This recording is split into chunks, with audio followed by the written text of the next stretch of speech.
Hello and welcome to the Wrestling Corner, episode 17, our AEW Double or Nothing review. As always, I'm Rowan and I am joined by Simon, my co-host. How are you today?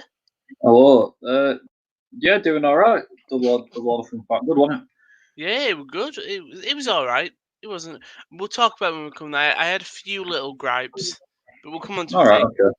But we might as well go straight into it with AEW. So on Wednesday it was the go home show before the Double or Nothing pay per view. Show started off Moxley versus 10, who was accompanied by Mr. Brody Lee. Mox hit Paradigm Shift for the win. A little back and forth between Brody and Moxley on the microphone. See you on Saturday. And then Moxley just attacked number 10. Then we had MJF versus Marco Stunt. It was just MJF, basically Ragdoll and Marco Stunt, as what Marco Stunt is on the roster. Jungle Boy and Luchasaurus came to Marco's aid after MJF and Wardlow ran off. That set up the match for the Saturday, which was MJF versus Jungle Boy. After this, we did have Jake Snake Roberts and Arn Anderson in a war of words. Now, we'll spend a little bit of time on this. Did you watch this promo? Um, Because I still haven't Oh, had the a one chance. where we both sat at the table. Yeah, Yeah, yeah. I haven't had a chance to watch it yet. Was it good? All right. Yeah, it was quite good.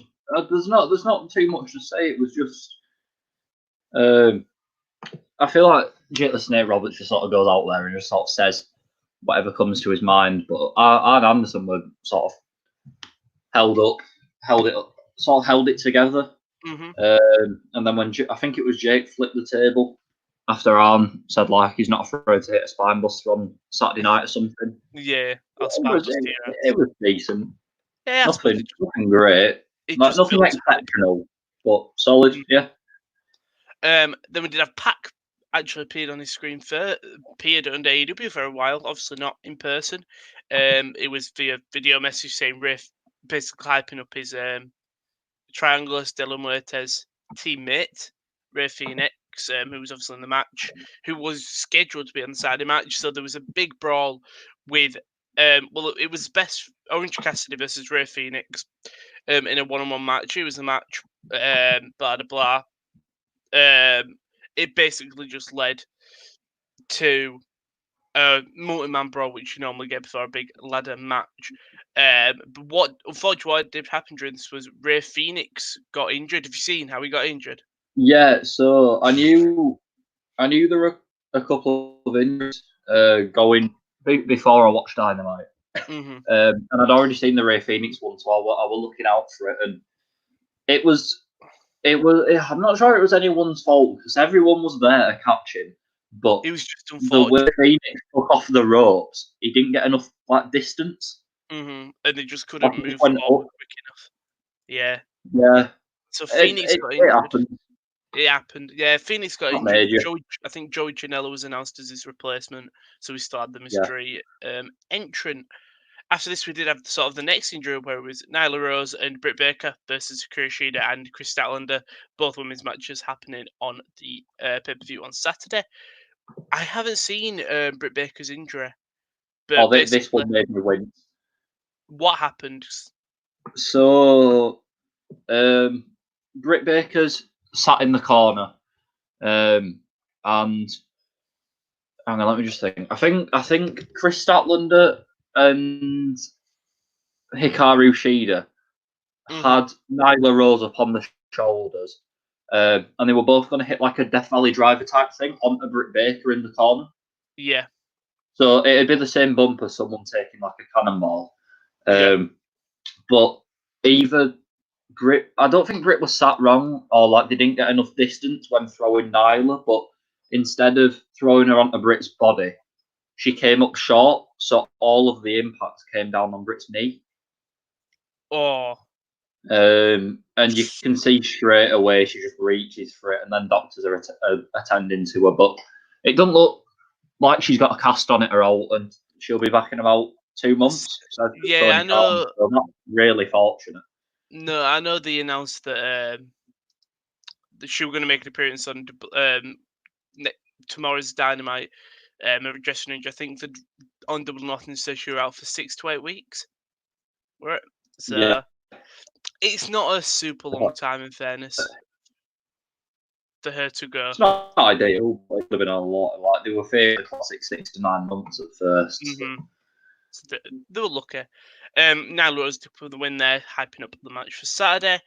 After this, we had another match set up for Double or Nothing, Sean Spears versus Dustin Rhodes. We'll talk about that match. But then we did have the main event, and it was Samuel Guevara versus Matt Hardy. This all led to a brawl inside the stadium, with the Young Bucks making the return, jumping off sort of the one of the seating areas onto members of the inner circle. Eventually, Inner Circle got the upper hand, beating them all down. And then you see Hangman Page do an 80-yard sprint just to hit a clothesline. Very Forrest Gump-esque, running from, obviously, the forest. I think that's what the storyline we're going for. And it sort of ended with the Elite standing tall, the Inner Circle retreating, Hangman Page walking off still, so sort of teasing this uncertainty between the Elite and Page as we go into the sort of the biggest pay-per-view so far of the year, I'd say, apart from Mania. Or it Royal Rumble. Royal Rumble, yeah. I think the pay-per-view did everything it had to do. Dynamite. Dynamite just had everything it had to do to get to Double or Nothing.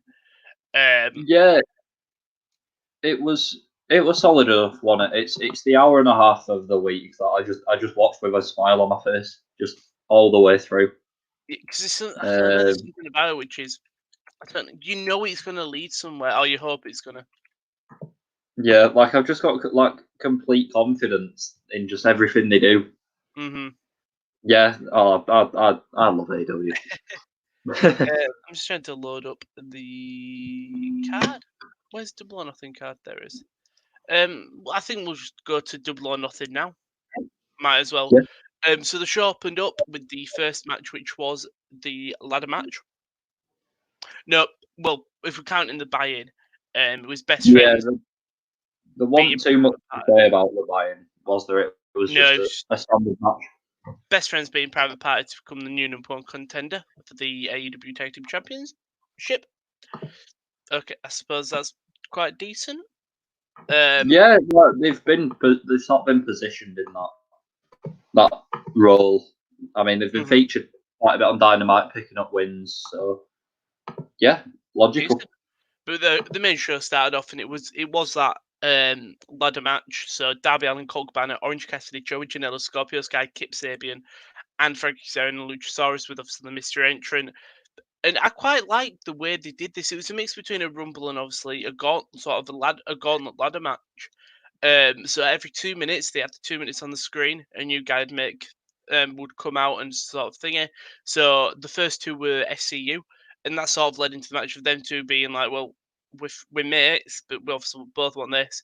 And as we got further into the match, they were absolutely shattered because they had been in the match for the entirety of the thing. Because it was a 28-minute match, which is quite a long one considering.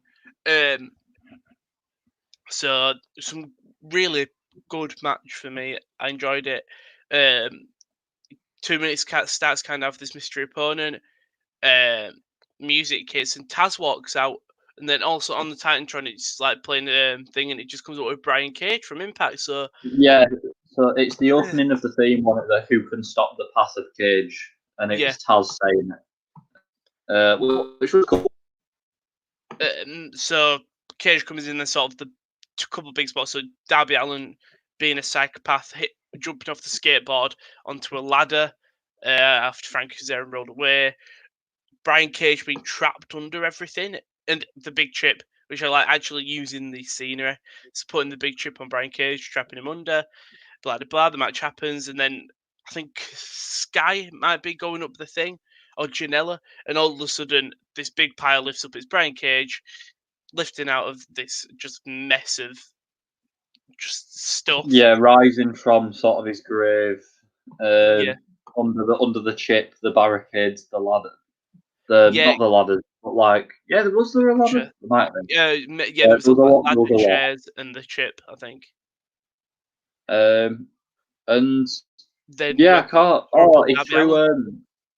threw Darby Allin out and, and won the match. Yeah. Yeah, because he put Allen on a ladder that was on the corner, picked up the ladder with Allen on, which is just immense strength, and just yeeted him off into a ladder, which looked absolutely painful. But yeah, Brian Cage winning.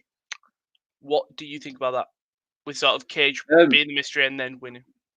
yeah, good. It looks like $1 million, doesn't it? Really. He does. And especially in his house.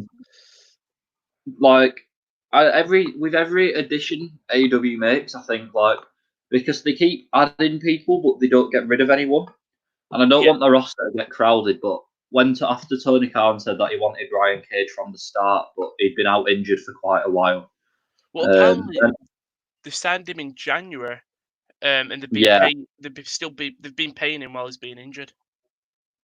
yeah. So it sounds like they've got a plan for him, especially because he's got Taz. So And yeah, the title shot as well. They would have just given that to anyone.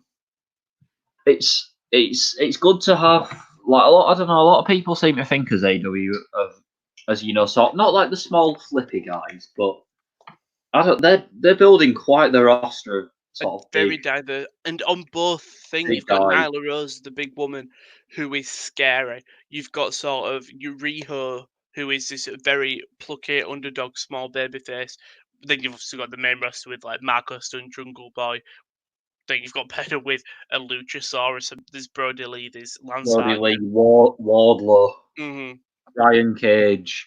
Like there are lots of sort of just big guys. It is a very diverse roster, which is good.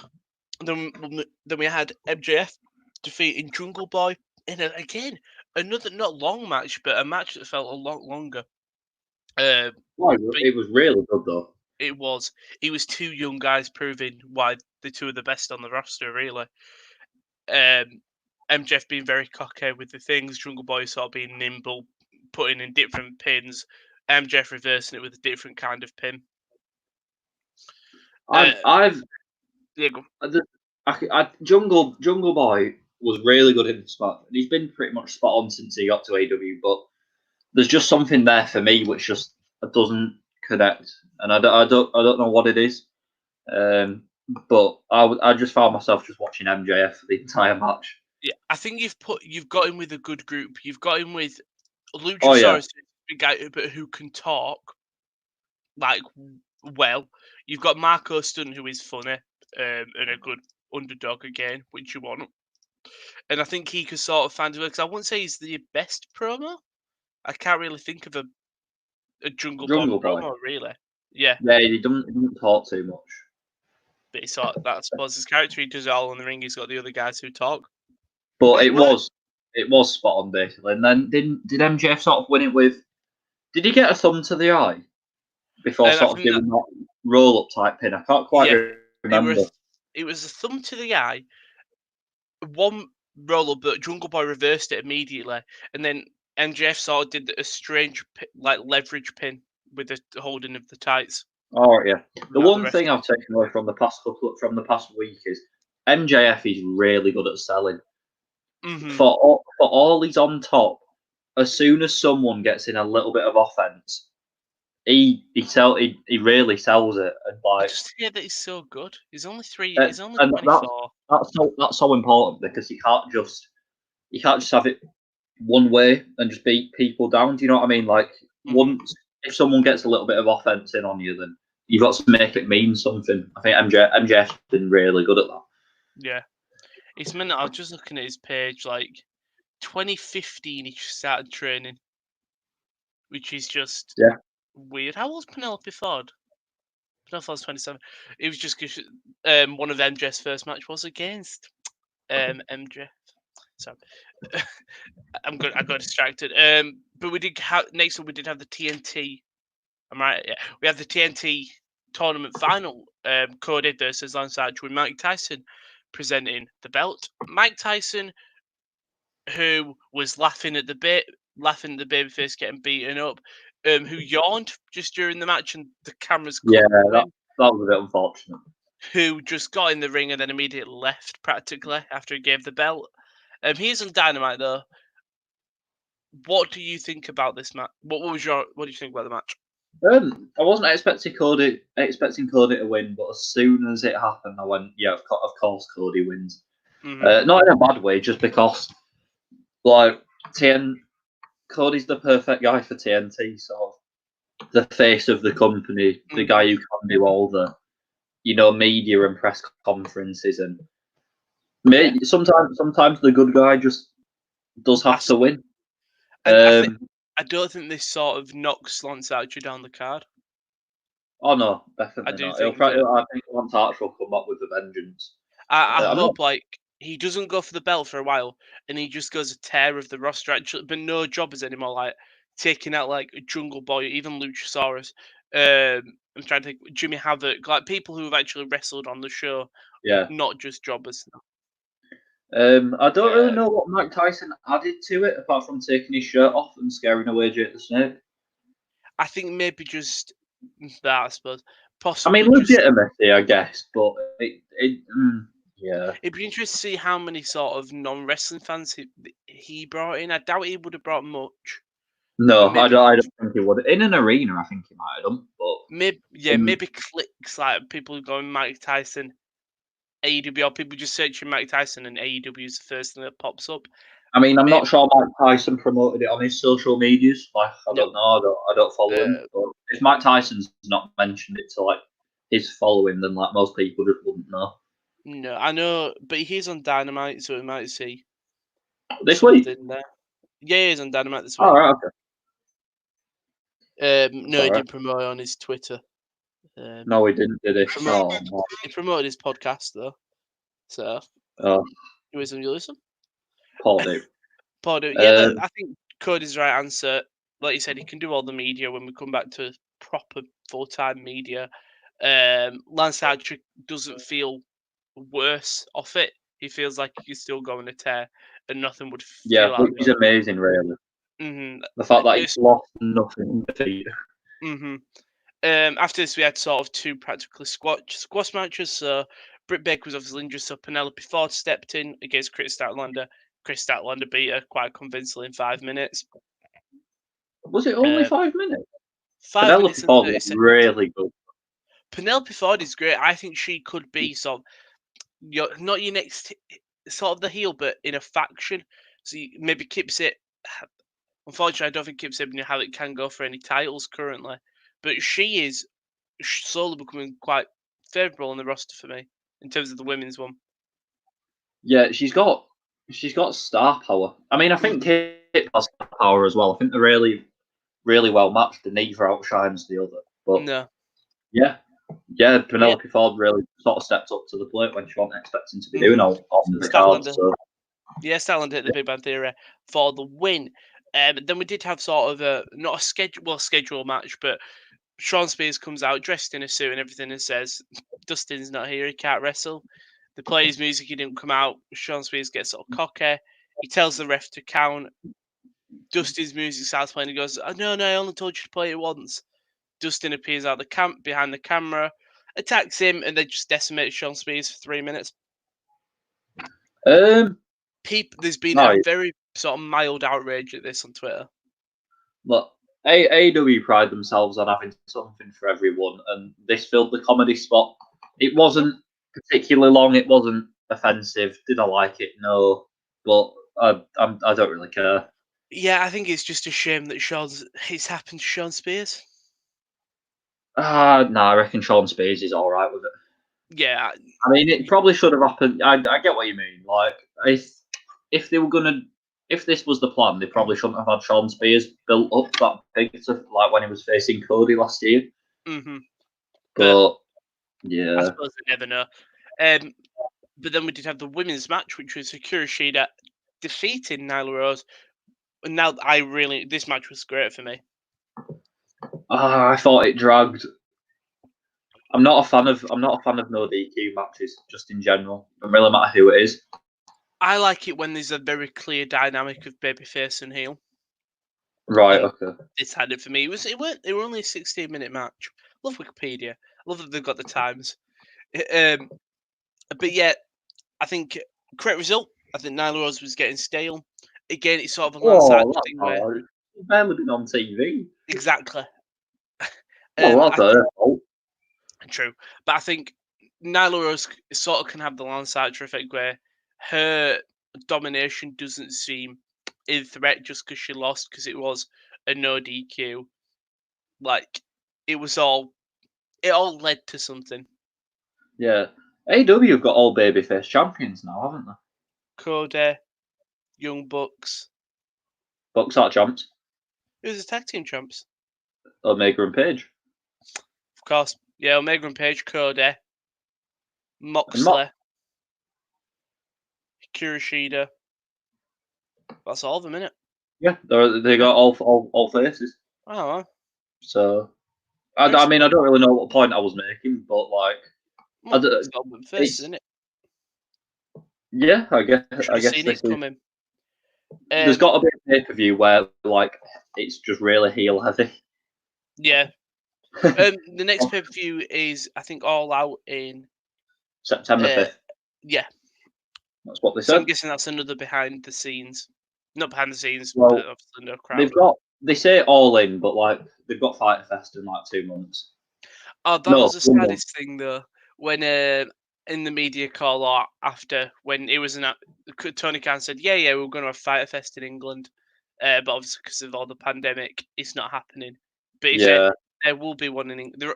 They're already planning on doing a tour. It's rumored, and there's going to be a pay per view in England.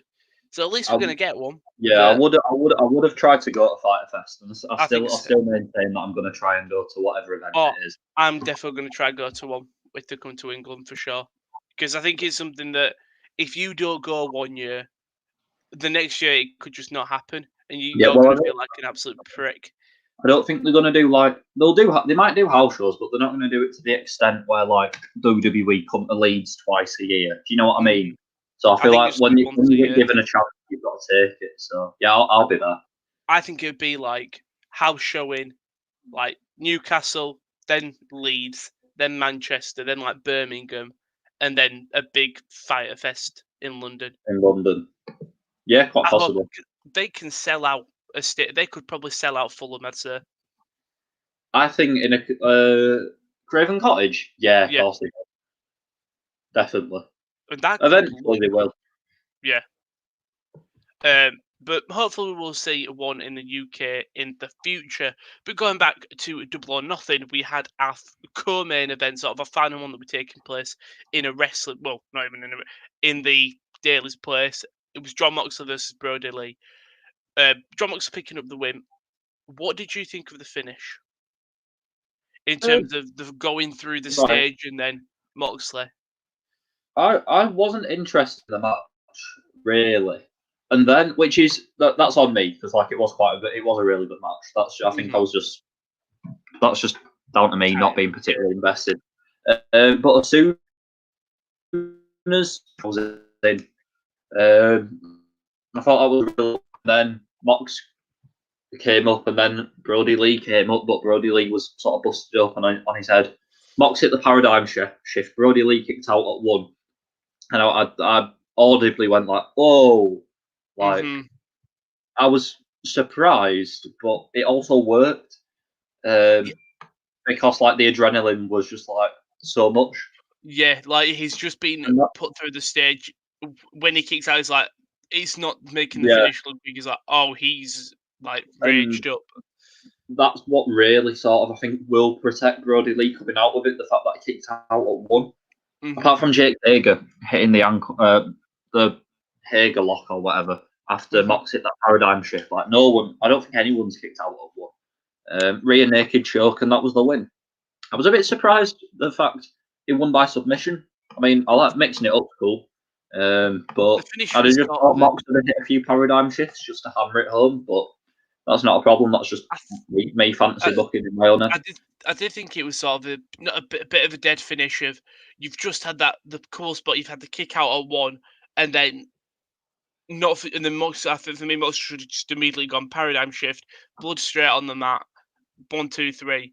I just think a tap out, sort of a submission finish sometimes can't do a match justice. He did. Did he tap though, or did he pass out? Passed out. Yeah. See, that kind of works. Saved him. Yeah. Yeah, he could have gone either way. It could have. I'm just Yeah. trying to find. There we go. Will this show the entire match card? And so we did have the sort of the actual proper main event of the show, which was the Stadium Stampede match. Matt Hardy and the Elite, so Adam Page, Kenny Omega, Matt Jackson, Nick Jackson defeated the Inner Circle, Jericho, Hager, Guevara, Santana, and Ortiz. So they all made their sort of NFL entrance. The Inner That Circle, was so funny. I was laughing. the Inner Circle having coordinated outfits, all with different things on, really fit well. And then the Elite sort of coming out to the Elite theme tune, not in the same outfit, sort of testing that they're not actually on the same page, even though they're sort of more together, should be more together than the Inner Circle. And then Hangman Page just doesn't come out. I think it was the first thing I noticed, because you can see them sort of lining up at the back to come through the smoke, and there's only 4 of them there. Anyway, they start brawling in the middle of the ring, to the ring. I think this was my worry when it first started off, was, oh no, this is just going to be a match, but just around the pitch. I didn't think they were going to take it around. At that point, I was like, I was worried, because they were just hitting big moves by the ring. And I was like, it's just going to lead to like a typical tag team sort of match. Luckily, it didn't. So I think this was sort of the first biggest spot. Was everyone was laid out. Sammy Guevara was the final one. And he was sort of cheering for himself, as Sammy Guevara does, and it sort of pans across, and Hangman Page is on a horse, and just chases him down on a horse into the stadium. Yes, that was quite good. And that's sort of the last we see for like a couple of, like 7-10 minutes of Hangman Page and Sammy Guevara. In the ring, they all start brawling to different parts of the stadiums, the end zones, the coaching area. Then we go backstage again. Sammy Guevara's ran away. Hangman Page is just prowling the stadium with the horse. I'm just trying to go in order of like the biggest spots. Yeah, I've got them listed. Have you? Well, do you want to go through it then? Yeah, so you've said the Guevara bit. Matt Jackson hit a moonsault off the goalpost. Yeah, which was lovely. That was lovely as well. And then, so Hangman Page parked his horse in the corridor. Wait, I don't know. On here, I'm not sure whether it covers the Matt Hardy swimming pool thing. I think that came early. No, it was the bar. Was it? It showed Hangman Page going in the bar, and then we did have the whole Matt Hardy thing after that. All right, so they went into the bar. So Hangman Page was in the bar. This doesn't have it listed properly. Right, Jake Hager went in first, didn't he? I think what happened was Jericho, Hager, and Santana Ortiz and Matt Hardy all brawled up to sort of the swimming pool area, and Hager walked off to go find Page. Yeah. And then we had the Matt Hardy spot, I think, and the water, and then we had the bar. I think that's how right. Yeah. So that happened in the swimming pool, which was I was surprised there was a swimming pool. Yeah, I didn't. I mean, that was a right view, but yeah, Santana Ortiz and Matt Hardy in the pool, proud and powerful, sort of just trying to drown Matt Hardy. And every time he comes back up from the water, it's a different version of Matt Hardy because Lake of Reincarnation. It's the little things of, I think it was Santana in the thing saying, come in, and Ortiz not just jumping in, going down the ladders because he's scared of the water. Yeah. And then the drowning Matt Hardy, people were calling out AEW for sort of trying to do a drowning spot, but I don't. Obviously, with news, I don't think that was their first thought. But they were obviously backlash from it. Has there? Oh no, that's too much. Do we get 3 faces of Matt Hardy? I can't quite remember.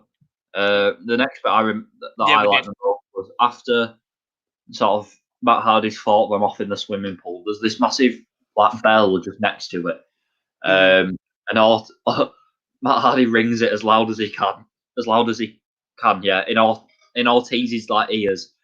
And Ortiz is just like, shaking for about 2 minutes, just Them selling two that, how lads. loud it was. Dr. Matt Hardy puts him in a wheelchair, gives him a diagnosis, duct tapes him up. Screaming, "You need to sit in the wheel of chairs." Yeah. I think the three Oh, you faces turned, card you there turned were. into Jim Ross. Jim Ross called it the wheel of chairs. So we Pair of called it wheels. chair of wheels. Yeah. Oh god. I think the three faces we got were Big Money Matt, V1 Matt, and then sort of Broken Matt as well. I'm Yeah. pretty confident. And Yeah. so after Which that, I just like to say, I love the Matt facts when it gets about the water and then just starts spewing a fact while holding them two. They put him back in the water. Then you got the bells. uh, Oh, did you see also the cut when they did the power bomb on the two tables and with sort of the guardrail and they power bombed? I think was it when Santana Ortiz powered. I think Omega. When they did that, they cut away because it basically looked like Santana Ortiz stacked it. Because you see him climb up, and then you see a strange cutaway where it cuts to him in a sort of a different angle. So I'm guessing they absolutely stacked it. Which now I yeah, just want to I see what don't it was. remember this. It was just in that bit when the power bombed. I think it was Omega through the guardrail. They were on two tables. Santana Ortiz. There was just a very strange time cut. But sorry, move on to Hager. Yeah, so the bar, Hangman Page is having a drink. Jake Hager comes in, sits next to him. Jake Hager can do comedy quite well. He can. Also has a drink, and then he says something like, "Are you here to like drink or fight?" They get into a brawl. It's just a brawl in a bar. Like These are glasses go some. flying.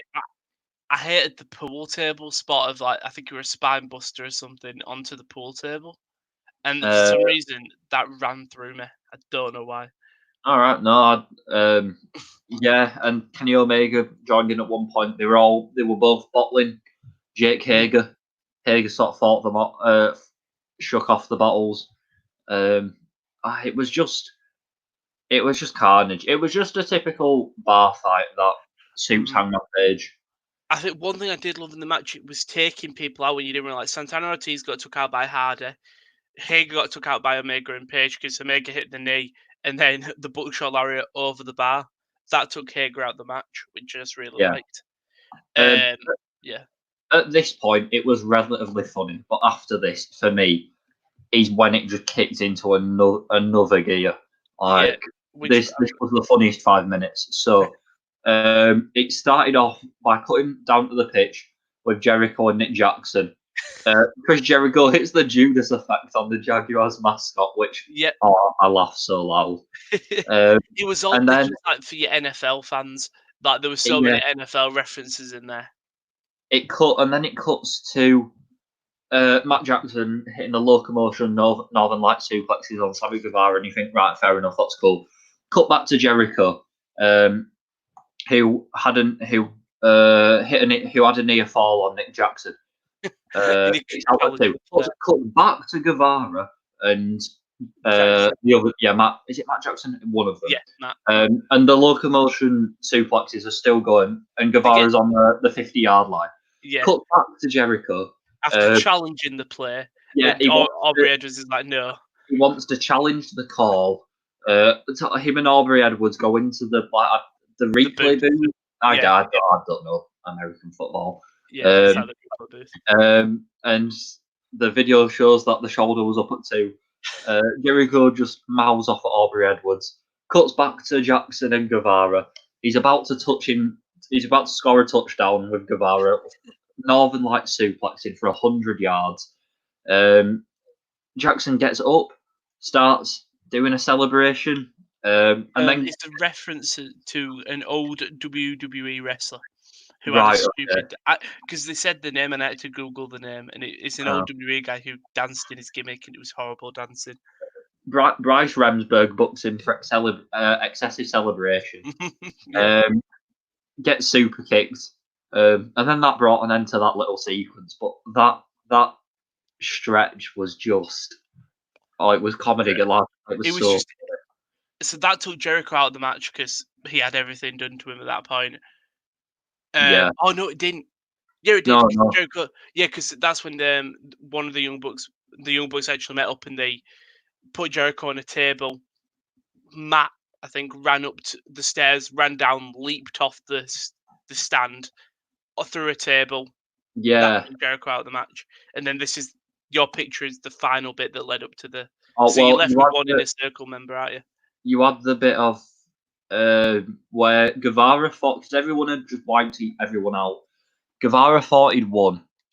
No, he didn't think he'd won. He was on the ground, sprinklers turned on, got loads of water in the face, stood back up, thought he'd won because he couldn't see anyone else. Last man standing, starts celebrating, and then Matt Hardy and Kenny Omega on the golf cart just appear behind him. And just the expression in Sammy Guevara's face of just like, oh, not this again. I like it because sometimes they tried wrestling. They tried to repeat spots, and I like that this just didn't end the same way. I was worried when I was like, "It's just gonna get hit again." And when he starts outrunning it, I'm like, "Okay, that's fine. I'll let him off." Yeah. Oh no! If he'd have been hit again, it'd have been fine. I'd have been all right with it. They could have done anything, and I'd have been all right with it. Guevara tries to run away, goes up into the stadium, but gets to a point where he can't go anywhere else. Tries to fight off Hardy and Omega with some just nice kicks.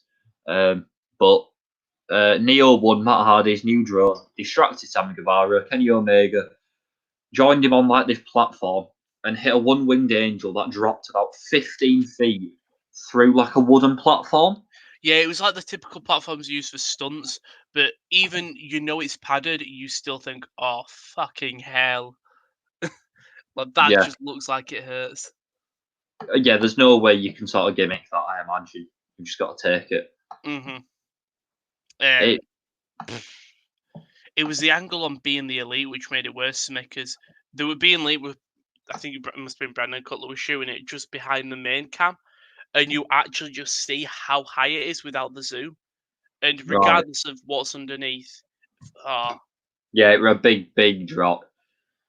It was perfect. Really enjoyed this match. Really did. Yeah. Like it had everything. It had a good amount of comedy, but the comedy fit in with the still the hardcore nature of a stadium match. They said that they're going to bring this match back as well. Tony Khan Morales said, "His mom like we'll have this match." So that'll be more fun. Especially, I think that just the biggest thing to see was Matt Hardy having creative freedom. It was very much similar to Vandalism, his bit of something happens, and instead of it cuts off to the face or the bad guy just walking off, there's sort of another little twist with this one with the changing of characters in the pool of reincarnated. Yeah. Now you see, I'd say Matt Hardy was one of not like everyone was really good, but I wouldn't single out Matt Hardy as one of the highlights at all. For me, Hardy, Jericho, and Guevara.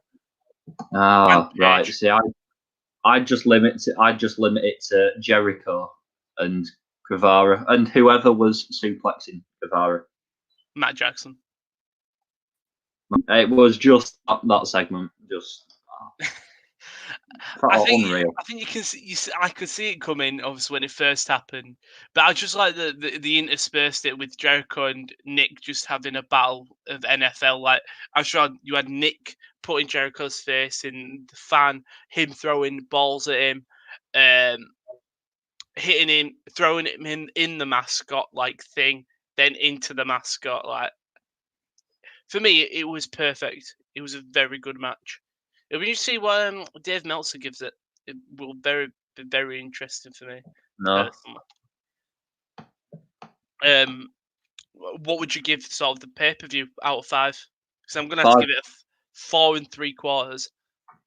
For me, there were just some dead spots like the Dustin Rhodes Statlander match. Yeah, all right, 4 3/4. I think you can 5 never has got to be absolute 5.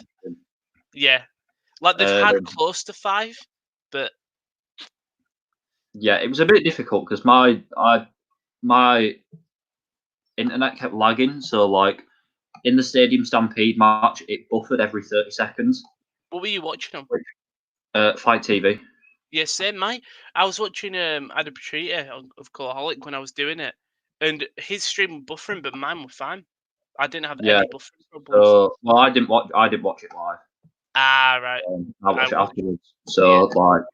So that kind of took away from it a little bit, and like that was constant throughout the show. Mhm. But yeah, very very high 4, but just not quite. I want to give him a 5 because in the circumstances, Oh, it was about as good as you're gonna yeah. get. I suppose. Yeah. But as there would, I wasn't the biggest fan of the women's title match and Spears versus Rhodes. I was sitting there thinking like, oh no, AEW, what are you doing? Yeah. I'm looking forward to it though. Sort of the future. We've got Fighter Fest next up. So I think last year's Fighter Fest gimmick was it was a parody of the what's it called, the failed festival on the island. So I'm sort of looking forward to sort of being the elite segments of Kenny trying to organise a pay per view again. Because I quite Right. enjoyed that. Speaking of, before we move off AEW, have you seen Being the Elite? I know you Never. okay. So the ending of Being Lee is showing the bit of the backstage stuff of the Stadium Stampede, backstage stuff like people after the match, of like the pay per view, and then the ending is this is before the match. Paige and the Bucks are in the hotel room, and Paige goes, "Come on, guys, there's only one way to win, and that's to be. If we're going to beat the inner circle, we have to be in a circle. If we win in a stadium, we have to be in a circle." So they go in a huddle and they're talking, and they're going like, "If only we could have some help. If only someone could be here." And then the cupboard door opens up, and Marty Skrull walks out. Right. And he goes like, "Guys, I'm here." And then they're going, "Oh, Mark, yeah, Mark, just leave the eggs and bacon there." And he goes, "Nick, it's me. Come on. You know, it's fine. Take the $1." And he goes, "Oh, fuck you What? guys." So basically, they were treating it wasn't Marty Skrull. It was a waiter who'd come in, ignoring Marty Skrull because Marty Skrull is dead. Uh, Basically, it was teasing Marty Skrull to AEW, basically. Because, first of all, Right. why would he be in the hotel room with them? Second of all, and it was a nice. I think if you watch Being the Elite, you can understand because they've sort of done similar things like this to before, where they've ignored someone who is very clearly that person. If that makes sense. Yeah. If I've never seen an episode, it means nothing to me. I think it makes more sense if you watch it. I don't think my explanation did it justice. Yeah, but we'll move on to the black and gold of NXT. So the show started off with, it's more just to skim through, Karrion Kross defeating Jobber Liam Gray. After this, champion came out and sort of challenged Kross to a match. It's NXT Takeover in Your House. If you haven't seen it, look at the poster. It's practically they've just replicated. I'm gonna mess it up. Is it Heart Psycho Sid? It's someone's Sid, and the poster layout is like the two wrestlers, and then it's got their finisher there, and then some little bit of information underneath. And they've done the same with this. It says like the Carrion Hulk Cross or something, whatever his finisher is, and the fairy tale ended. Looks really nice. Right. Yeah. I've not seen. El Hijo Den Fantasma defeated Akira Tozawa to win Group B, so he actually won it. He goes into the final.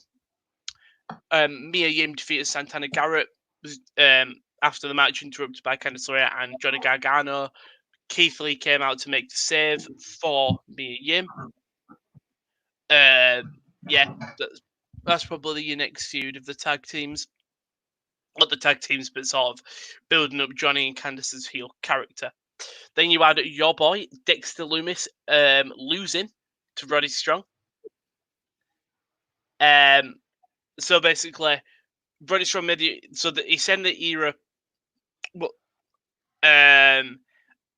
he got the victory over Loomis with just a roll up, but after Loomis immediately Anaconda Vice and just held him and didn't let go. Bobby Fish and Cole ran in, still holding the Anaconda Vice in, strong in the hold, even when Cole and Fish were attacking him. Dream then came back, hit elbow to the top to Cole. This Loomis doesn't look weak at all. Initially, when the roll-up happened, I was like, oh, no. What? Initially, when the roll-up happened, he looked weak. But then, when he was just not releasing the Anaconda Vice, it worked really well. Then you had Oni Lorcan and Danny Burch defeating Everrise. Fair play. And then you had... You had the Drake Maverick versus Kushida. If Drake Maverick wins, it becomes a triple threat match the week after for the interim NXT Cruiserweight title match to decide who goes to the final. And it was ever looking like Kushida was going to win. He's going to go to the final against El Hijo Dan Fantasma. And then Maverick just reversed the pinfall. 1, 2, 3. So tomorrow we're getting a triple threat: Maverick versus Kushida versus Jake Atlas. Whoever goes into the final against El Hijo del Fantasma. Now it's going to be very sad if Maverick doesn't win, because in the building we've got the shock win over Kushida, but I just don't see him winning. I know I watch NXT on a week's delay now, but I find the shows really hard to watch. I genuinely find it easier to watch Raw and SmackDown than NXT right now. Why do you think that? Because there's no atmosphere. I mean, I know there's no atmosphere on Raw and SmackDown, but I feel like there's less on NXT. Think full sale is so important to that show, and that's not their fault. No, it's not. It's strange. Yeah, everything put together with the fact that there hasn't felt like there's been much direction recently. I've not been particularly into the Cruiserweight tournament because Jordan Devlin's still got the belt. Mm-hmm. The whole distasteful Drake Mavericks job thing. It's just I don't know, and it's NXT used to be my favourite, and when they go back to Full Sail, maybe it will, or maybe once they get fans in again. But it's just, I think the matches in particular are really hard to watch. Mm-hmm. NXT out the in-ring. Do you know what I mean? On Raw and SmackDown, people are shouting more and making more noise in matches to sort of mask it. Yeah, whereas on NXT, I feel like they're just putting on the same matches that they would if they were in front of a big crowd. Which unfortunately you can't do. You have to adapt to your circumstances. Yeah, I mean, I imagine it's very difficult. That's just the direction they've been given. But for me personally, I just find it's a tough watch. Mm-hmm. But we did have Damian Priest explained why he attacked Finn Balor, challenged into a match in your house. And then the main event, Charlotte Flair interrupted Rhea Ripley and Io Shirai's match and just attacked them both. Charlotte Flair appearing on every single brand. Yeah. Hooray. For me, I enjoyed certain bits of the episodes. I enjoyed Strong Loomis and Cross and Ciampa's confrontation. But apart from that, I didn't enjoy it. I just it's not the same. They've really this UK TV deal has really screwed over people with the network, and that's all. I'm looking at that. I bought BT for football and stuff, so I'm all right because I can watch it live if I want to. But for some reason with NXT, I don't find myself wanting to watch it live, which you should have with one of your. But yeah, I will happily go watch the NXT takeovers. Oh yeah, takeover will be good because I'll watch it like the day after and I won't know what's happened. Mm-hmm. Yeah, and that's what you don't watch your pay-per-views live, do you?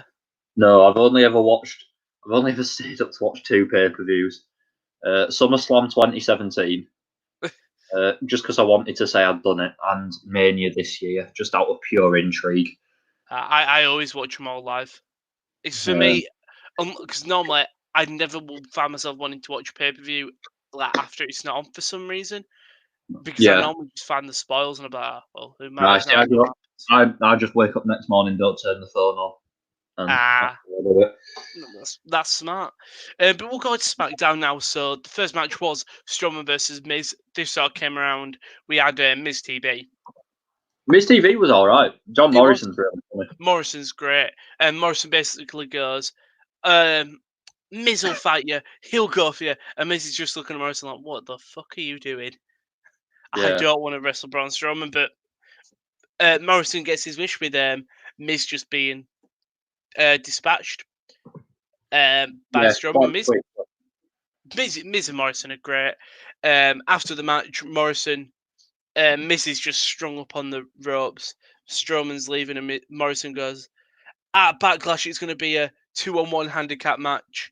So that's our title match for Backlash. Now, Yes, it certainly is. I still don't quite know what to make of it. genuinely, I want Miz to win. Well, yeah, but they're they're not going to. It's one of I've the seen- most certain results of the I year. know. I've seen two people's opinions saying what they want to happen. Number one, Miz wins, and Morrison gets jealous because he's never had the belt, and the Miz won it in the same match. Or Morrison wins it, and the Miz gets jealous. Because it can work either way. Both the characters allow it.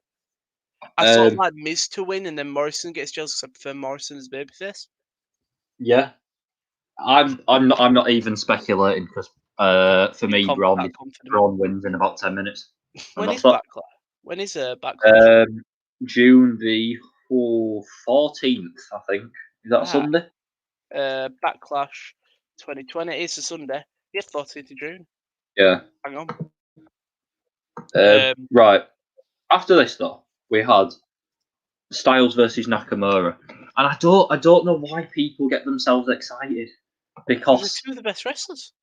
But they're on. But it's a TV match on SmackDown. You know they're just gonna have a 10 minute TV match. Yeah. That doesn't allow them to show off anything they can do.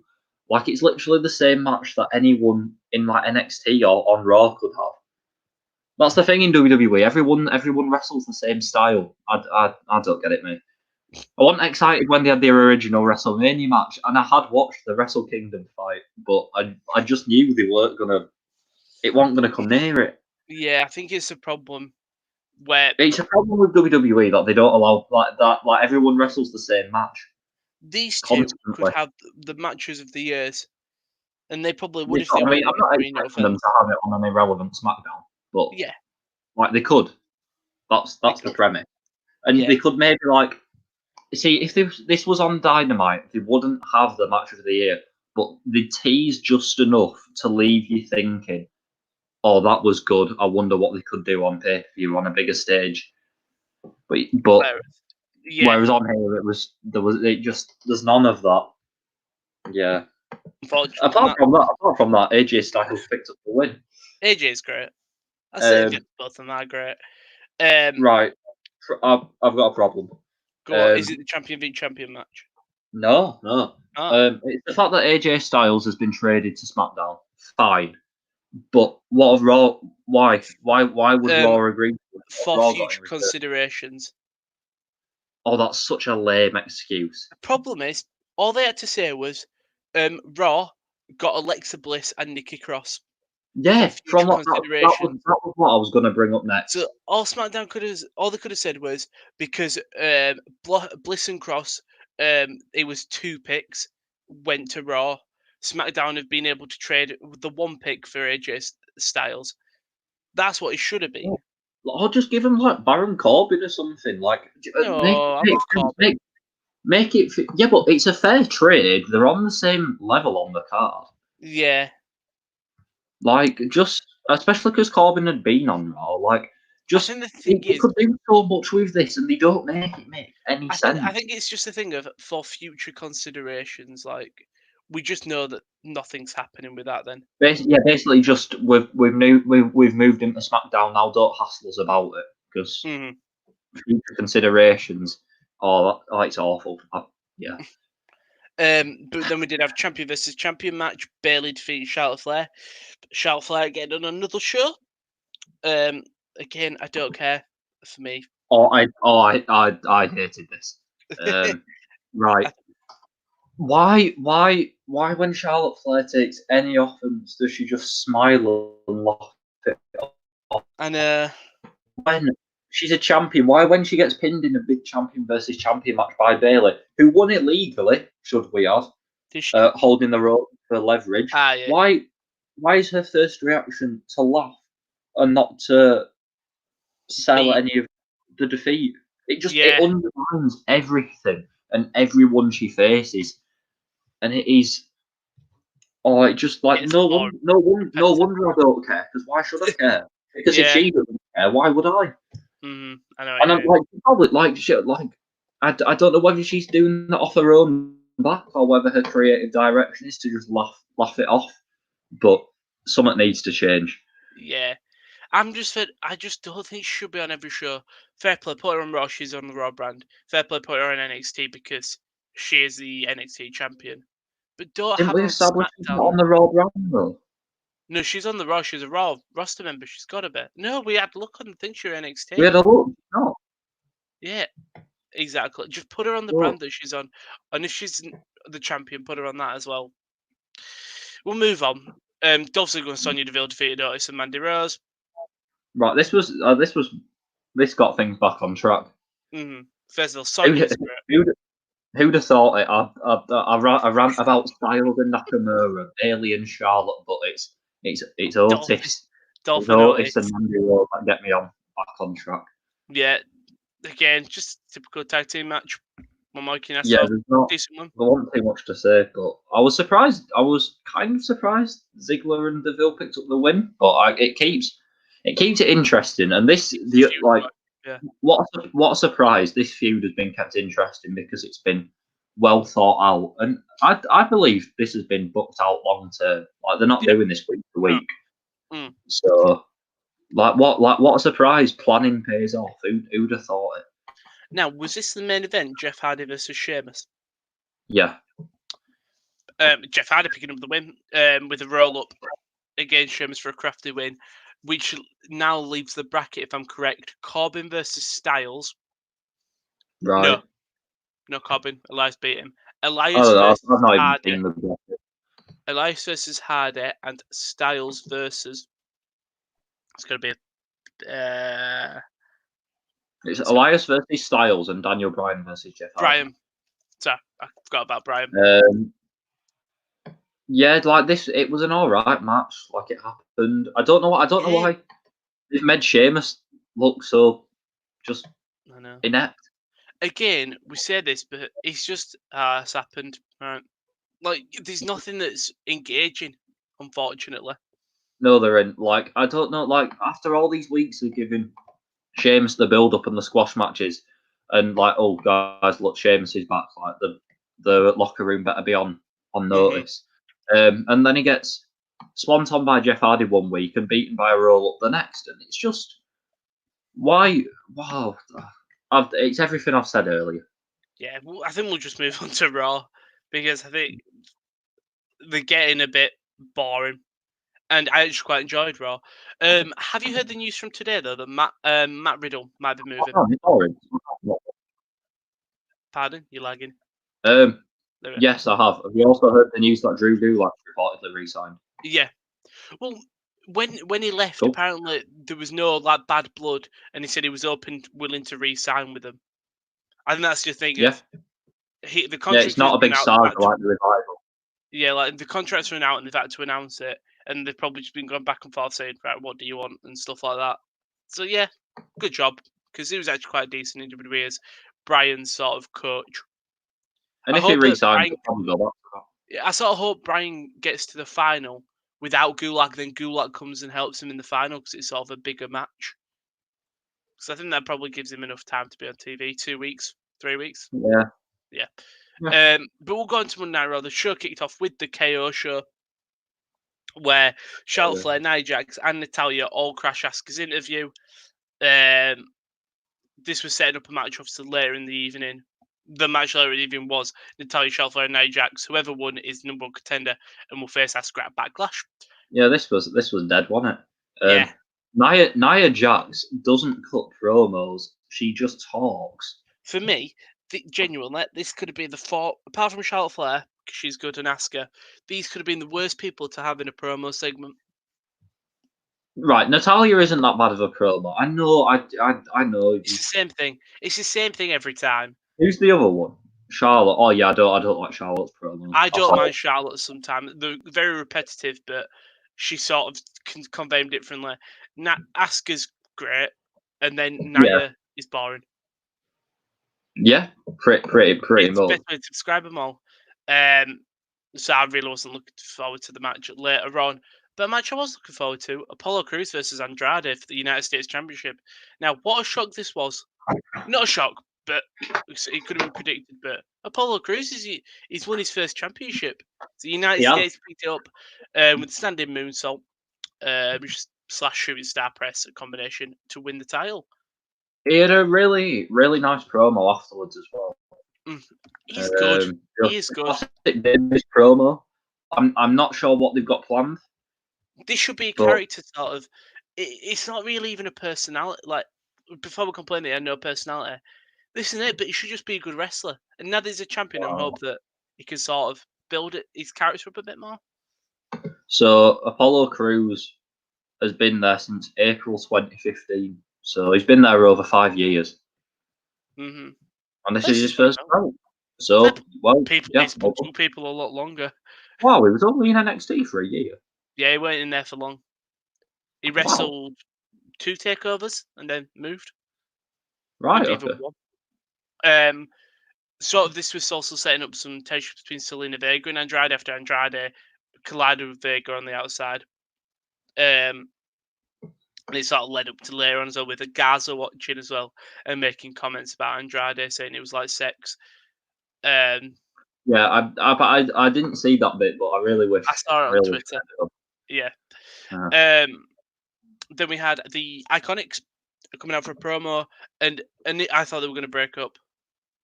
Before they went to advert break, it was looking very like they were just going to complement each other and go their separate ways. And then they came back from advert break and they cut a very good promo saying how it's unfair and stuff like that. But it was sort of justified. Bliss and Cross come out. Then Nikki Cross does a great promo again saying sacrifice and stuff like that. I moved to Scotland. I moved from Scotland with nothing. I left everything there. I had no friends. I had nothing. Bliss has took me under her wing. She calms me down. Stuff like that. Right. So the Iconics can do no wrong. Like literally. I thought this Nikki Cross promo was completely unnecessary and really obnoxious.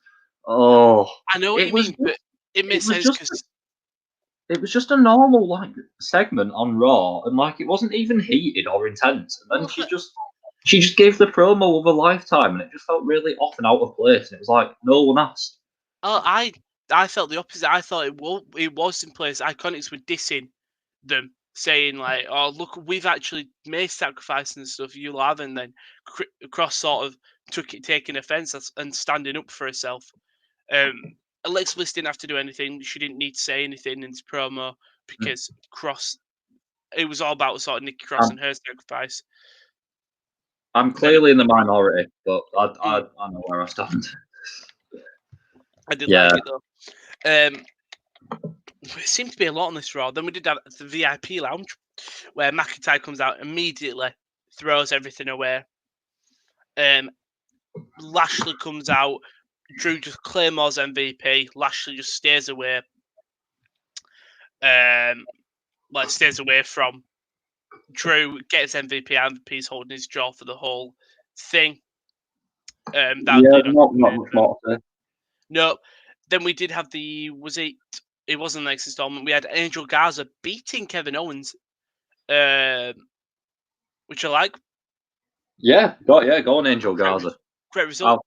I'll never turn down an Angel Garza win. Yeah, probably because he got a chop block on Owens before the match started, and the finish made sense. And there's nothing better than when wrestling makes sense. So did Owens try and pop him up for the powerbomb? His knee gave way. Garza hit the wing, gets the win. Simple storytelling, but very effective. I can't believe we hadn't talked about it. There were a crowd. Oh yeah, there were. There's not much to say because like they didn't have any personality. They were just there to make noise. Right. This is the problem. Now we're going to seem AEW biased, but at Double or Nothing, Austin Gunn and Big Swole were great in the audience. Austin Gunn has for all the shows. and Big Swole was great on Double or Nothing. They chanted at the babyface and heels. They got in the heels' faces. Big Swole doing it a lot with Lance Archer and Brody Lee. Austin Gunn was always cheering, sort of getting the rest of the crowd to join in. Whereas with the Performance Center recruits, it was very generic WWE game sort of sounds. And also some of the people that were not people, but you had people who had appeared on Raw as jobbers. That shouldn't like. I think and like then you had like the so you had 4 Horsemen. And also when I watched it, I was like, "Is that Dexter Lumis?" And I genuinely thought they put one of NXT's highlights as a crowd member. Turns out it's Luke Menzies. Oh, No, Rich sorry, Holland, wasn't it? Rich Holland. I thought, Rich Holland.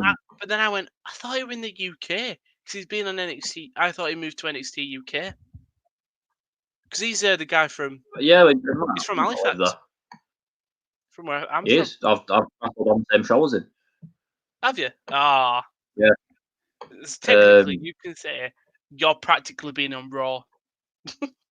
I mean, yeah, basically, that's what it basically. is. But like, you had Jessamine Duke and Marina Shafir, 2 people who've been on NXT for a while and been on shows. Rich Holland was on NXT UK and NXT for a bit. Daniel Vida, he was in tons of squash matches on Raw. Caden Carter's been in squash matches and NXT. I'm trying to think of the ones. More just the problem that like everyone in AEW who's at ringside has a personality, and they've got your heel side and your face side. And like, look at what happened to Shug D, Pineapple Pete, off the back of just him being at ringside. Can you there is not a chance that WWE will allow any one of those people at ringside to get thousands.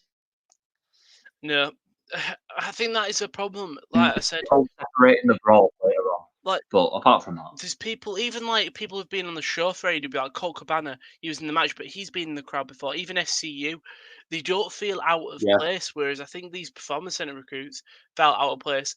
One thing I really did like was the plexiglass. I know it was sort of just as a mob added precautions, but I'd love that as the entrance now. Sort of the wrestlers going into a bullpen technically.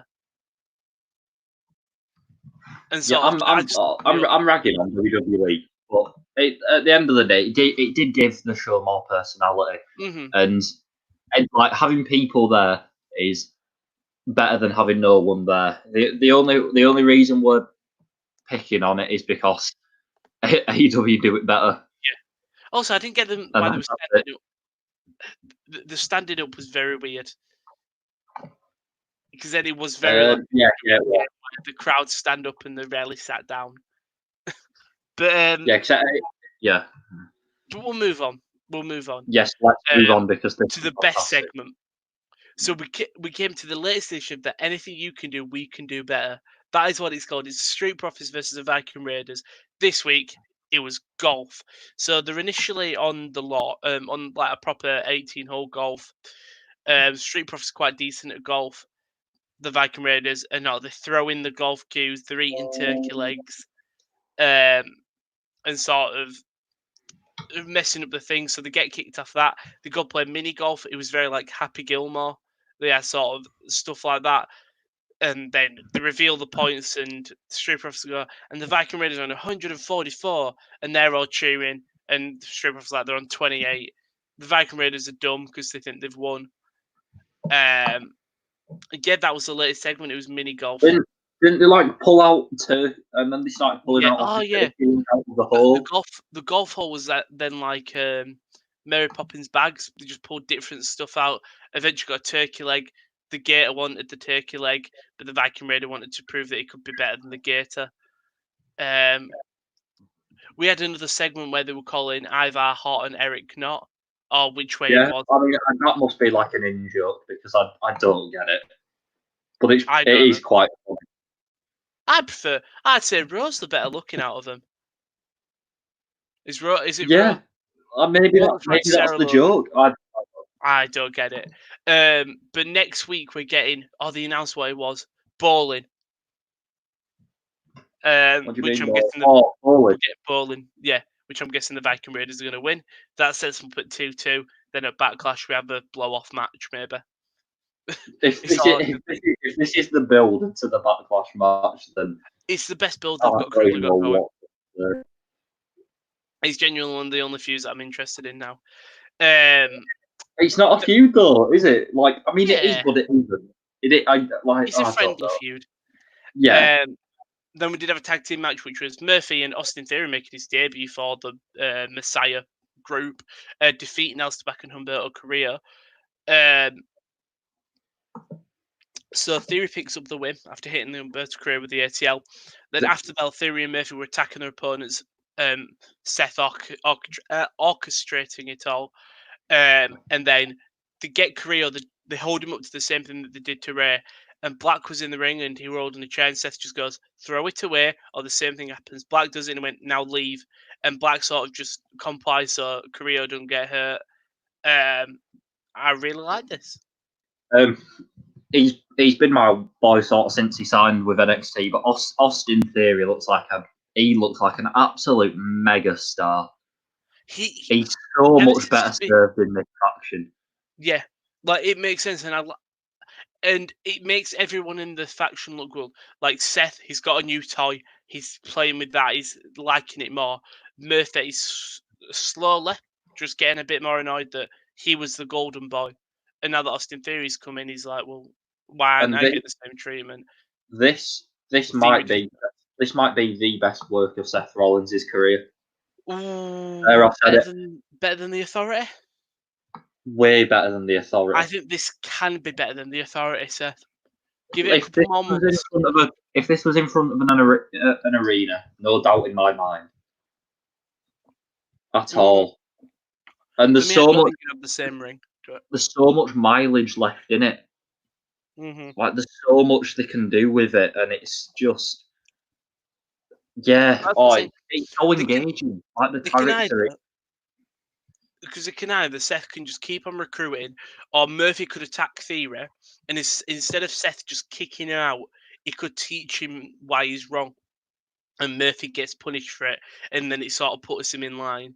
That could go for a couple of months. Like you can either add or you could take away. And I won't have any infighting. I'd just have them take people out. I think I wouldn't have infighting, but I'd go like Murphy does something wrong, and because he's not this golden boy anymore, Seth punishes him. Right. In the term of how this Messiah would, like possibly not letting him come out with him or leaving him. You know what I mean? But like just if you want to keep the character going, that is. Yeah, I would say we've just been bitten a little bit too much by WWE pulling the trigger so quickly. Like Apollo Crews' title win wasn't really built up. The breaking up of the Zelina Vega's faction, there was no build up. Like you've got this probably should be a slow burn feud, like over a few months, like in the same way that Omega and Hangman Page was this slow burn, and it still is. Yeah. Yeah, it could be great. Then we did have Nia Jax, Natalya, and Charlotte Flair, all in a match. Nia Jax picking up the win to earn a Raw Women's title match at Backlash. I'm going to say correct result because it's a good one for Asuka, a great win, first win for Asuka to have. And to tell you what, the match wasn't that bad. I don't think I watched this match. I watched it and it wasn't actually bad. So Natalya and Charlotte Flair teamed up to take out Jax, putting her through the announce table, but Nia just came back from it, hit leg drop on Flair, then small drop to Natalya to win the match. Correct result because I think Charlotte Flair's the champion. Yeah, you Jax back, win, and then Asuka can beat Nia Jax. Perfect. Well, hopefully, but I think that's what. Don't take it as an absolute given. No. Then we had a backstage segment where it was the Street Profits, where backstage MVP comes up and says, again, it's the same as last year, you're not reaching your full potential. They end up challenging each other to a match. Basically, Bobby Lashley just locks Montez Ford in a full Nelson and just doesn't let go after. So Montez Ford hits Frog Splash on MVP, and then full Nelson onto Ford from Lashley, and Lashley just doesn't let go, causing a DQ basically. It's such an awful move. Yeah, this was the It's main not event. an awful move. It's just not a Bobby Lashley finisher. No, it doesn't. Lashley should have this where he picks them up and plants them. But this led to sort of the ending of the show where he wouldn't let go. Drew comes out. Lashley drops Ford. Drew and Lashley have sort of a battle. John Cone can't do anything. He calls for people to come down. No one comes. So he gets a few of the Performance Center recruits. 2 people come out. They get decimated. Another 4 came out. They both get decimated. Then a group of them all come together and they take. They sort of hold them apart, and that's how it ends. It's a very flat ending to Raw. Very flat. I didn't realise this was the main event because I watch it out of order. What? Yes, this was the main event? The main event was Street Profits, Lashley versus MVP, technically. Right, okay. It's a match. Well, yeah, I guess it kind of makes sense because you had that big pull apart brawl at the end. I just didn't realise on WWE's YouTube they put the pull apart brawl and this match as like separate segments, and I didn't really put 2 and 2 together. Yeah, I guess it's all right. Lashley versus McIntyre is going to be cool. Yeah, like, I think I was watching TNA at the time when that was a feud, and it was really good. So they'll have what's it called? Chemistry, because they've wrestled before, and it could be decent. And that was Raw again. It was all right. It was all right. A 2 wasn't amazing. Harsh. Sorry, 3. Average 2.5. Sorry, average. It just, yeah, 2.5. I like the Seth segment, but there was a lot that brought it down for me. This week I don't have a main thing planned, but we'll go. I do. Oh, go on then. 205 Live and main event. Go on then. So this week on 205 Live, we had Danny Burch and Oni Lorcan defeating Everrise. That was on NXT. Was it? No, it was also on 205 Live. Wow. And Isaiah Swerve Scott beat Tyler Breeze, which is a relatively not big match. It's all right. And on main event, we had R-Truth defeating Cal Bloom. Go on, R-Truth. Our Lies, as Rogue Gronkowski called him. Lol. Yeah, I can't believe we missed that segment out. Let me get to the final match of main event. Kairi Sane, Kairi Sane defeated Ruby Riott. Oh, wow. That could be a good match as well. Kairi Sane on main event. Who'd have thought it? Right, the Gronk segment was so yeah, it goes to a promo of Gronk in his gym. Apparently he was reading off auto cue. Yeah. I didn't think that, to be fair. I thought it was a relatively alright promo. Calling R-Truth Our Lies, which I liked. It's quite a shitty joke, but it worked. And basically says he'll be waiting for him. So either they're gonna just wait until the NFL season starts and R-Truth runs in and pins Gronk, because a bunch of other NFL like players have all said how they'd love for R-Truth to come out. I think was it Travis Kelce for the 49ers? No, the Chiefs. For one of them, has basically said he's a wrestling fan and said he'd like it. I think the biggest thing is what people want is R-Truth to run on, go for the pin on Brady, to just Gronk be standing over him like, he's not the champion, I am. And then R-Truth eventually gets Gronk. He runs away, he's chased by a bunch of NFL guys. And it's a nice bit of crossover. Yeah, whatever gets the mainstream appeal. Yeah, and I think that'll do it. I'm really not bothered. Yeah, I suppose. If you're not know anything about NFL. Yeah. Most people in America will be interested, and that's fine. But if you're not, you're not. Oh, I was so happy about Double or Nothing. My boy Gardner Minshew got a mention. If you don't understand, Gardner Minshew is the quarterback for Jacksonville Jaguars. They're my NFL team because of Tony Khan. And Gardner Minshew he just looks like an 80s porn star. He's got a proper handle. When he shaves it off, he's got a proper handlebar mustache, slick back hair, and he's just a great quarterback.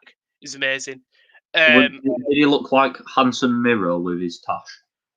No, it's more like thingy, like porno, like a bit further down. Speaking of Miro, have you seen his Twitch? He streams on Twitch, which is quite nice. He's been playing FIFA with his brother. Just little things. It's quite wholesome. Yeah, I think I might tune in to watch Handsome Nero. I bet if he's streaming now, he's not. But yeah, he's actually just quite fun. To watch. He's been playing. I'm gonna find out here. What's it? FIFA, One Punch Man, Modern Warfare 2, Doom. He's literally played a lot of stuff. Warzone. It's fair play to him. Yeah, I mean, all the wrestlers are streaming. It'll be interesting to see what happens to him. Where he goes next? Yeah. Yeah, I don't think AEW will. I think I've got no idea. No, sir. Like you just don't know like the financial situation of like any company. No. And whether they'll be able to take anyone on. So like I don't think there's really any point in speculating. No, you can't speculate yet. But I suppose the biggest news today is Matt Riddle possibly going to SmackDown from NXT. It'll be very I'd hold off until the fans. I would as well. First SmackDown back, get Matt Riddle out there. But Fox might want him to try to boost ratings because he's a sports guy. Because he's a sports guy. Speaking of sports guy, we have a Sports Corner YouTube channel. On Mondays, we don't do anything. On Tuesdays, it is the Wrestling Corner around 11:30 every day. Around it, we try our best. On Wednesdays, it is the Top Corner Football Podcast where we will be reviewing all the Bundesliga, as that's the only one left. We are getting La Liga soon, so that'll be great. On Fridays, we have the NFL Corner where they're doing their division previews. I think it is the AFC South up next, so if you're an NFL fan, give that a tune. It's not just podcast content, though. We've got on Twitch, if you go to the Top Corner, twitch.tv/the Top Corner. Josh practically streams every day apart from Wednesdays and Fridays, where he's been opening FIFA Team of the Season content. But that is not it. Later on this evening, around 5 o'clock, there'll be another stream on this channel where we'll be watching the big German game, the Klassiker, Borussia Dortmund versus Bayern Munich. So yes, stay tuned for that. I think it'll be around 5 o'clock. And it may be all of us. It might just be Josh and someone else. We don't know. Wait and see. But tune in at 5 o'clock on the YouTube channel. Thank you, Simon, for joining me today. It's been very, very fun with Double or Nothing. It was a great pay-per-view. It was, yeah. Roll on. What's next? Takeover. Oh, just yeah, in your house. In your house, yeah, or Backlash, one of them. Yeah, the Takeover comes a week before. Does it? And I realised that I wonder what that car's going to be. I'm going to go on a tangent, it's fine. Which one? What, Takeover in your house? Yeah, because they've only got one match. Karrion Kross Ciampa.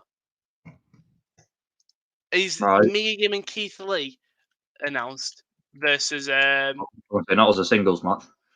No, Mia and Keith Lee versus Candice and Johnny. Right. Possibly. Oh, they've got the triple threat women's match. Yeah, because also that's happening tomorrow in NXT. Charlotte Flair and a mystery partner versus Ripley and Shirai. So it'll be interesting to see others. Yes, 2 matches announced so far. Ciampa Cross, Flair, Ripley, Shirai. So I expect to see a couple more. That's June the 7th. So yeah, a week before Backlash, like you said. But we've been the Wrestling Con. Thank you very much, Sam, for joining me. Yeah, and it was fun. And we'll see you next week with There's Nothing Happening. There's nothing happening. Bye-bye. Yeah. Peace.